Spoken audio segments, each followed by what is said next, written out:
Hey everyone, welcome back to another recap podcast from SNXweave, where we give quick weekly recaps of news and important updates from the previous week from the Spartan Council and core contributors.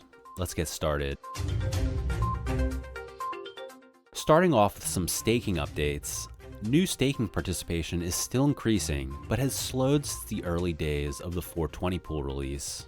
Bird is expecting staking interest to accelerate more once mainnet perps goes live.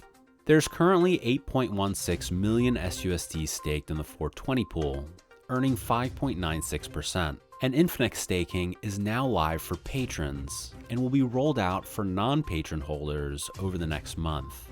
The SUSD staking campaign on Infinix is still live, and users are eligible for one raffle entry for every 1,000 SUSD they have in deposits. Speaking of SUSD, you may have noticed recent peg turbulence on Optimism, so let's briefly discuss what went down. One large trader unwound a $4.5 million SUSD position on Optimism, which was more than local liquidity could absorb. The resulting sell-off briefly knocked the peg off balance, but the situation has since stabilized a bit. Synthetics contributors stepped in and directly acquired the remainder of that position, removing the last major pressure point on Optimism. The broader context here is the ongoing migration of Synthetics back to Ethereum mainnet. Liquidity incentives are now focused on L1, meaning SUSD liquidity on Optimism is thinner than it once was. As a result, even moderate trades can cause outsized price impact on Optimism.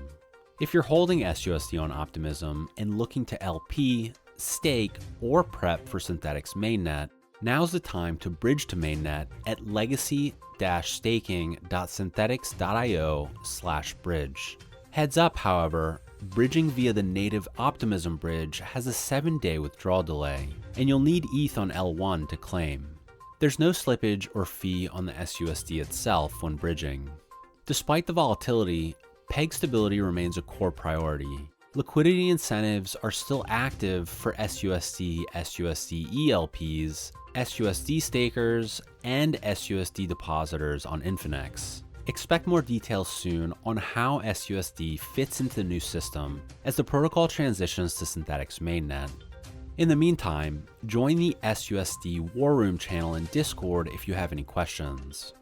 Moving on to updates on the mainnet launch, the team's expecting Perps mainnet to launch by the end of the year, and they are dedicated to maintaining this timeline. Early deposits for SUSD and SUSDE will be available by the end of the month, which is the next step in addressing the SUSD peg. As we mentioned, this will be phase 0 of the mainnet launch. The sooner these deposits are in, the sooner users can start earning points. Be on the lookout for additional information coming soon about what else you can earn points for. Next, as previously mentioned, all deployments on L2 will eventually be deprecated in favor of mainnet. The only one still active right now is Optimism, which does not yet have a clear plan for wind down and will likely remain until at least phase 0 is live on mainnet. A quick note for anyone who is trading or LPing on base LP collateral should have been returned automatically, but Bert asked for everyone to please confirm that you received what was expected. There are a few edge cases that need to be resolved manually, such as safe contract users, multi-collateral traders with debt who needed to claim, or post-deprecation depositors. Anyone who did not receive the correct return of funds should put in a ticket in the Discord channel, Create a Ticket.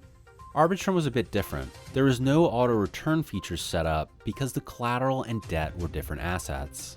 Instead of selling the collateral, the Spartan Council opted to allow users the opportunity to repay debt and claim the collateral. For anyone with ETH margin, the price of ETH has more than doubled since the Arbitrum deprecation, so it would be to your advantage to pay the debt and collect the ETH. And the process is the same, just open a ticket in Discord to resolve.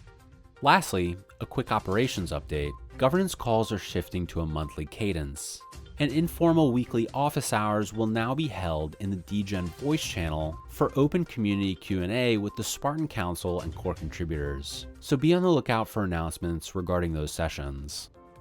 And that's it for today's updates. Be sure to check out our weekly recap blog post, share this podcast link, and let us know what you think and what you'd like to hear more about from SNXweave. Thanks for listening.